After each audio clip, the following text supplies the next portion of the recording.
డబ్బులు లేవు అన్న పరిస్థితి రాదు. మరకత శివలింగానికి ఆ పవర్స్ ఉన్నాయి.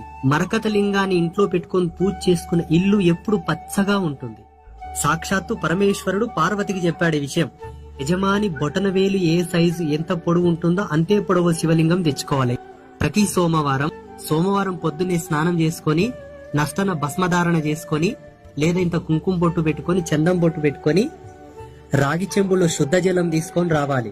ఆ నీళ్లు తెచ్చి దాంట్లో ఇంత భస్మం కలిపి మీ ఇంట్లో ఉన్న ఆ మరకత లింగానికి చక్కగా ఓం నమః శివాయ, ఓం నమః శివాయ, ఓం నమః శివాయ అని శివమంత్రమును చెబుతూ ఆ నీళ్లతో అభిషేకం చేసి అంత భస్మం రాసి బొట్టు పెట్టి దండం పెట్టుకోండి.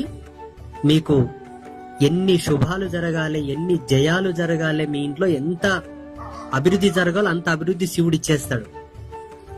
జ్యోతిష శాస్త్రం ప్రకారంగా కూడా ఆకుపచ్చని వర్ణానికి అధిపతి బుధుడు. ఏ విధంగా చూసుకున్నా మరకత శివలింగం గృహస్థులకు శ్రేష్టం శ్రేష్టం శ్రేష్టం.